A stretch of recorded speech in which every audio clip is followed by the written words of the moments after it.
Higher Ground, 532.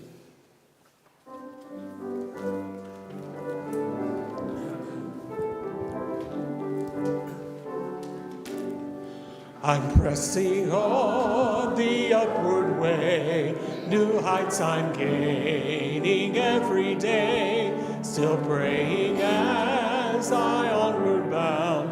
Lord, plant my feet on higher ground. Lord, lift me up and help me stand, by faith on heaven's stable land, a higher plane than I have found. Lord, plant my feet on higher ground. My heart has no desire to stay where doubts arise and fears dismay.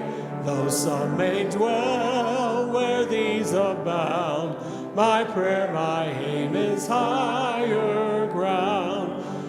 Lift me up and help me stand, by faith on heaven's tableland, a higher plane than I have found. Lord, plant my feet on higher ground. I want to scale the utmost height and catch a gleam of glory bright, but still I pray till heaven I've found. Lord, lead me on to higher ground. Lord, lift me up and help me stand, by faith on heaven's tableland, a higher plane than I have found. Plant my feet on higher ground, and blessed be the name.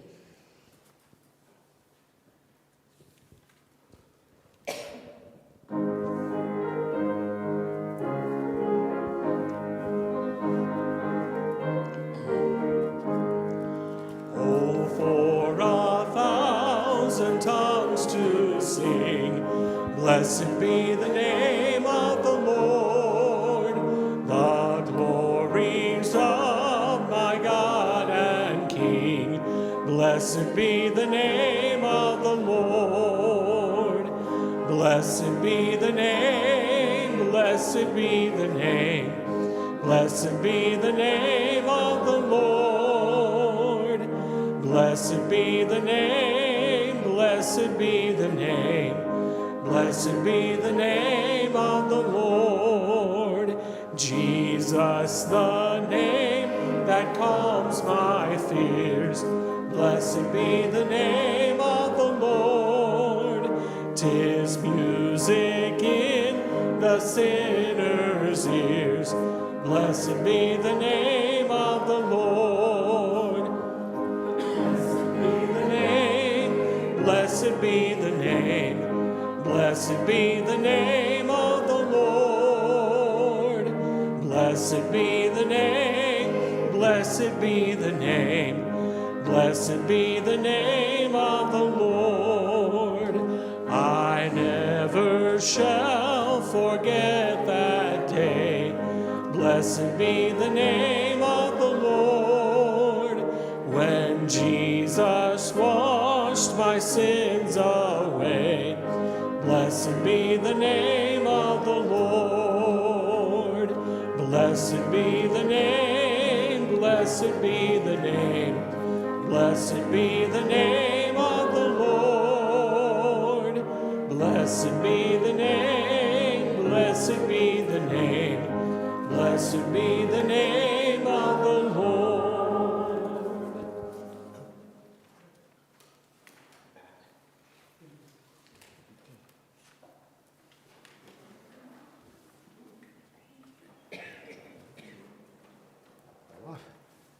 Good evening. How are y'all doing this evening? I printed out a sheet up here. I don't know whether all of you got it. It says gotquestions.org at the top, but it has an explanation of the 10 plagues that affected Egypt and which of their gods that it was assault on or whatever. Now, some of the plagues, or most of the plagues, were actually attacking multiple gods, and some of the gods were attacked by several different plagues. So it's, but I have it up here if you all want to get one. That's why I printed them out for you. If we need more, let me know, and we can have some more printed. So, what'd y'all learn this week about God, about His character? Anything that jumped out at you? Or anything that just was vaguely interesting?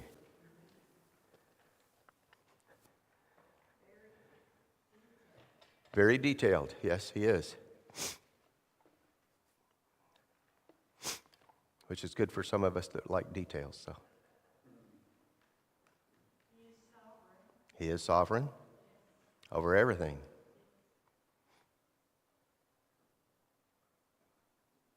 I heard Pastor one time say that God is as sovereign as He wants to be.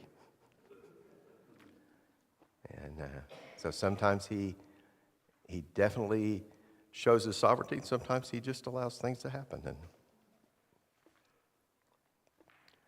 so we talked about we started off with the plagues. I think the first two had already been were from last week. We have a problem? Oh, I thought you were trying to warn me of something. Okay. Okay. And it's really kind of interesting that the first three plagues, Pharaoh calls the first two plagues, Pharaoh calls his magicians in, and they can replicate them, right? Why would they do that?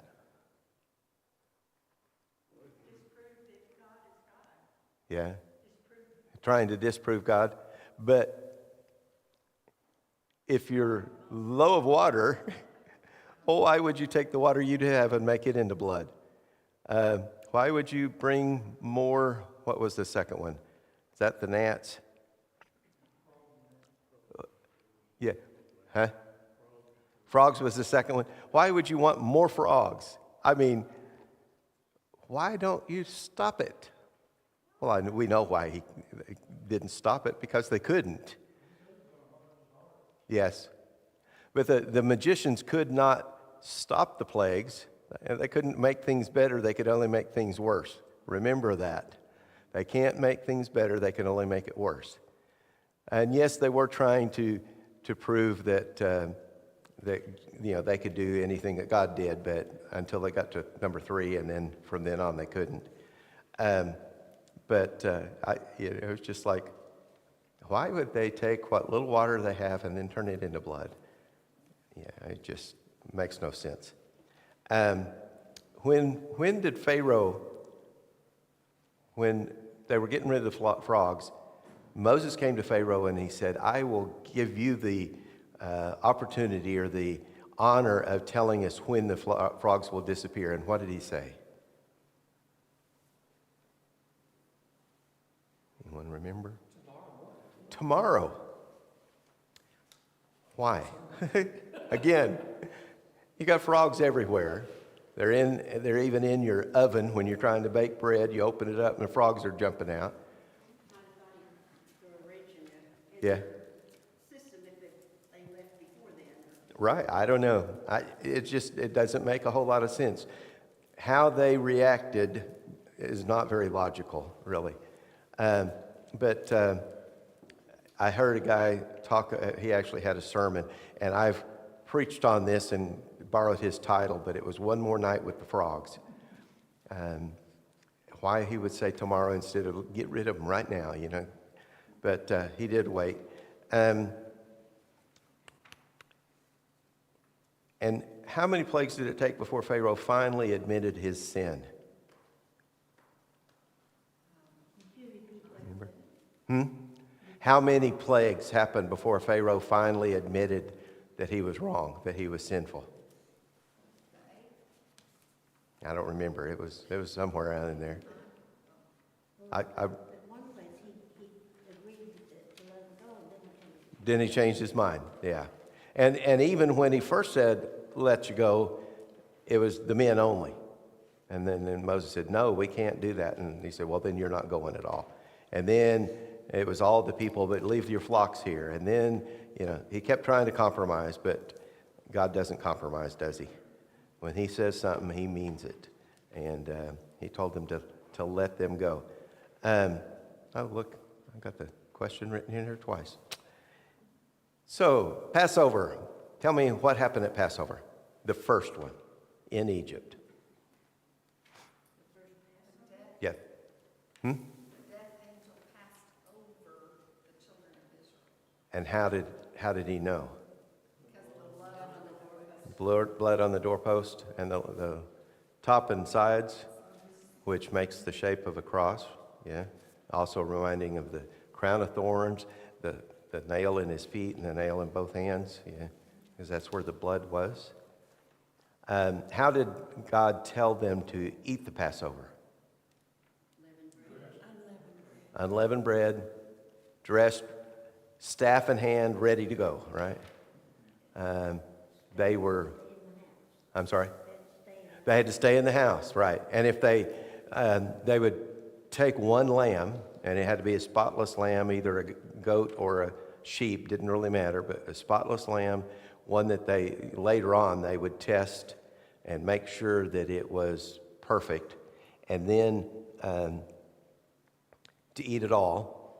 And if one lamb, if they didn't have enough people, then share it with other people or have other people come to your house or whatever. But not to leave any of it the next day. If they do, they burn it up. And then the next morning they left. What happened when they left? Because there was, the death angel killed the firstborn of every other person that didn't have their door, the blood on the door. They plundered the Egyptians. They asked for articles of clothing, after gold and silver and whatever else, bronze. We know we got gold, silver, and bronze because we're getting ready to talk about how they used it. And the people were happy to give it to them. I think the main reason is because I think God put them that way, but I think they were like, yes, get out of here, please, leave us alone. You've already destroyed all of our food and everything else. We've had people die. We've had, all of these different plagues. We want you out of here. Still didn't. Well, some of them, I think, realized that God was God, and they went with the Israelites when they left. What'd they take with them when they left? I don't think they took anything. Yeah, there's one thing they took with them. What? Well, besides their... Yeah, the bones of Joseph. They took Joseph's bones with them so they could bury him, right? Okay, don't want to forget that one. How long were they in Egypt? By the way, I told you this wrong last week. So how long were they in Egypt? 430 years, to the day. I knew it was said in there, to the very day. But 430 years. So I like the way that she described that. It could be that, God, when he said that they would be sojourners in a foreign land for 400 years, he could have been just rounding, which I kind of lean toward that. The other option is that they waited, there's first 30 years while Joseph was still alive. Everyone, it was great, everyone loved him, and it wasn't until he died that they started, mistreating him. But I think he lived a lot longer than just 30 years after they came down, after Jacob and the rest of them came down. So, and then God, when he starts out, he sends them a long way around. Why? God sends them a long way around when they first leave Egypt. Okay? They could have. If they went the straighter way, the Philistines were there. And so he sent them another way because he didn't want them to get discouraged by war. Yet in like 2 or 3 chapters later, they're having a war with the Amalekites anyway. But, it says in there that he sent them around the long way around because of the Philistines. It's also interesting, it wasn't until, I think it was in the 50s or 60s, that archaeologists actually found remains of the Philistines. And up to that point, a lot of people said, well, they never existed, and that shows that the Bible's wrong, and then they found evidence of them. So the Philistines were real people. And how did God lead them?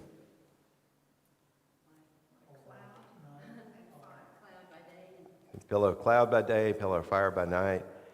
Why is that practical? Nightlight, because they traveled at night a lot. It was Yeah. shade in the day, during the day, Gave them some shade, yeah. and the light showed them where to go at night, Yes. if they traveled out. I have a feeling that the pillar of cloud probably had what looked like flame inside it. I know. I mean, that's just my conception of what it looked like. It was probably looked like the whole sky was burning in this big column, but it was a pillar of cloud and then a pillar of fire. I don't think it looked just like a normal cloud, is what I'm saying. I think it was something very very special. And then what happens when the first thing that happens, they start to complain.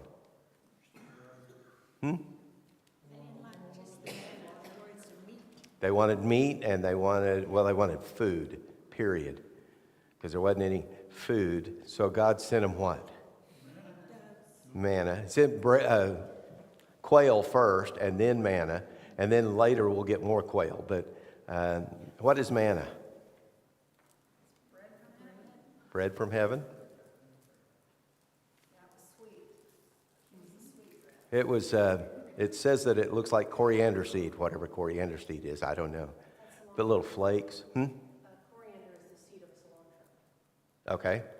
So what does it look like? Little brown pearls, Okay. little bead things. So I have no idea because I'd never looked that up. But it looked like wafer, or it had what kind of a wafer property. They could boil it, they could bake it, and it said it tasted kind of sweet. So what were their instructions about manna? Only take what you need each day, Yes. except Saturday, or Friday. or Sabbath, Yes. and then take 2 days. And take 2 days worth. What happened to it the first few days, when it first started coming, the ones that kept it over for the next day? Yeah, it stunk, it was rotted, but it didn't do that on Friday. Another thing showing God was, it was His power that did all of that. What else happened on Saturday that first time? Well, there wasn't any manna, but what happened? Yeah. A bunch of people went out there looking for it, didn't they? We get really down on the Israelites a lot, but we do the same kinds of things. Now, we don't go out looking for manna, but God tells us something, and we show our unbelief a lot, and don't really trust that He is exactly what He says that He's going to do. He's going to do it. What did they do with some of the manna? Put it in a container for future reference, so to speak, or And what did they do with the container? The Ark of the Covenant, when they built it, but we haven't got to that point yet. And then they get to I forgot the first place. The first place that they didn't have water, and what did God tell them to do? Tell Moses to do? Strike the rock. And that's going to be very important later. But he struck the rock, water came out, they had water, and then they stayed for a while in a oasis that had water, and then they went on and they got to Meribah, and the water was bitter, and so what did they do there? What did God do there? Told Moses to throw a piece of wood in it, and it cleaned it right up. Now, is that a very logical thing to happen? No. I don't think a piece of wood thrown in the water is going to purify it, but God purified it. He just used that, I guess, as a symbol or whatever. And then we get to Mount Horeb, and God descends. What does it look like when God descends on the mountain? Fire, and then a cloud covered it, and the people were terrified, and then they heard a voice of God speaking, and they said, okay, that's enough. Don't talk to us anymore. We can't handle that. We're going to die. You can talk to Moses and let Moses talk to us. And then God gives them the 10 Commandments. How are those categorized? The different categories of the 10 Commandments.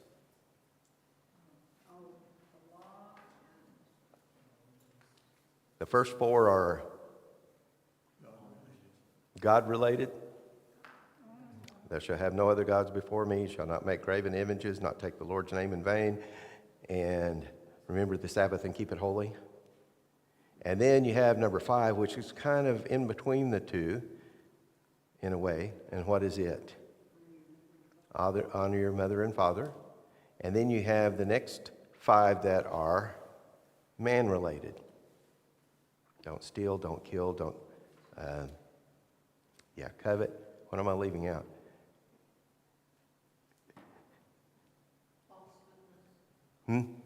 Don't bear false witness, yes. And don't covet your neighbor's wife or anything of your neighbor's. So those are the 10. Just forgot all about that one. Don't lie. And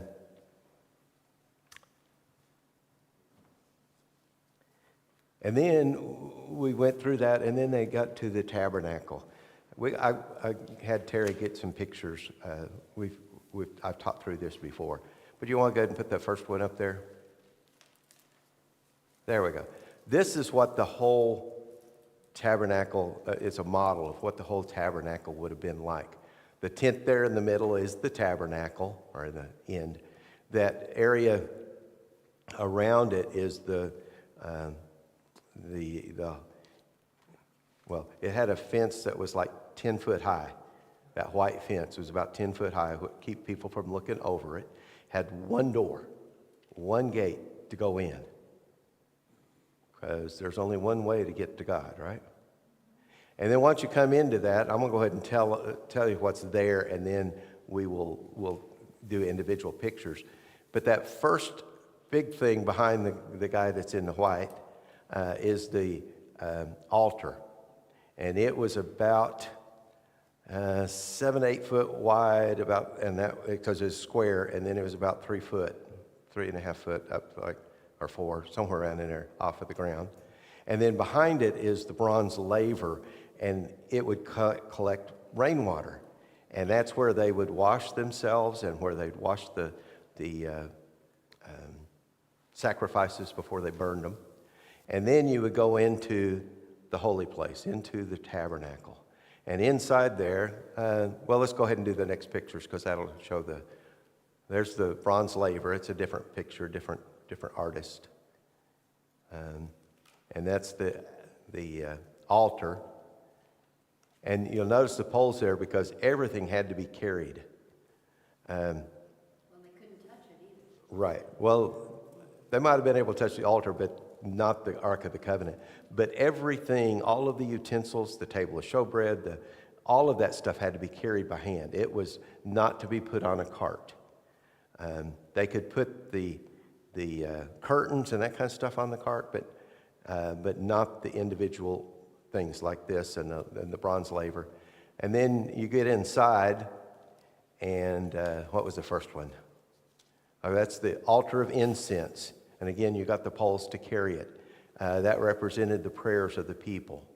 And you can see a guy standing there. So it's much smaller than the altar out for the burnt offerings. This is the altar of incense. And then you have the table of showbread. No, the menorah. And you'll notice there are 7. There's 6, 3 on each side and 1 in the middle. And each of them had a bowl of oil, and they were to be kept going all the time. and that was the only light that they had. Can you go back up to the outside of the whole thing? You can't really see it, but there's like 4 layers across the top of that tent. And there's a white one, and then a red one, and a black one, and a brown one, if I remember right, in that order. So there's 4 layers up there. There is no light getting in that place. The only light was from the menorah. And so when the priests went in to do their stuff, it's going to be very, very dark in there. And I always wondered, especially when they went on into the Holy of Holies, because the menorah, the lamp is out in the holy place, not in the Holy of Holies. They have to go behind the curtain. How did they see? Because they've got a curtain that's kind of overlapping like this. They go in and around. Any of you ever been in at a theater and they have the stuff at the back and you have to kind of weave your way in through the curtains? That's what they had to do to get back there, and they were very heavy curtains. And I always wondered how I think God just probably supernaturally helped them to see. Maybe there was the Shekinah glory of God back there. They had to carry the fire with them. Well, they did that too. Yeah, they had to carry the incense that was burning. They had to take it in there. So maybe there's some, but it was still not a real bright place anyway. And then The fire came from the altar out Right. there, and they went in with that fire and lit the menorah. right, okay, So there would be a little bit of light as those priests would yeah. light the oil. And then you had the table of showbread. And it has, 1 loaf for each of the 12 tribes, so there should be 12 loaves there, and then oil and stuff. But again, you got the poles where they carried it. And then you had the curtain, and inside the curtain was the Ark of the Covenant. And again, these are all artist renditions of what that might have looked like. But the last picture I have is them carrying it because they couldn't, it wasn't something that they could put on a cart. And that's going to be important later in the life of David. He learned the hard way, or actually one of the other guys learned the hard way, but they would carry it. That just shows 4. I'm thinking this was like right at 4 foot long, about 2.5, well, a little over 2 anyway, 2 to 2.5 foot wide, 2.5 foot tall. Plus you had the angels up on top of it, and it was wood covered with gold. I think you'd have to have more than just 4 men carrying it. I think it was very, very heavy. I would think they probably have, 3 on each side of each pole, so that'd be 3, 6, 9, 12. Yeah, I figured there had to be at least that. So anyway, so what was the big difference between articles made of gold and silver and bronze? The importance from I'm sorry. God was gold. What? The importance, being close to God was Right, close to God. As you got toward the door, it changed from Right. most costly to Yes, the most precious was the gold inside the Holy of Holies, or inside the holy place too. A bunch of that was gold and silver, and then the bronze was outside. So the more precious the material, the closer to God. Okay? I think that's all of the questions that I have. So any other comments? Yes?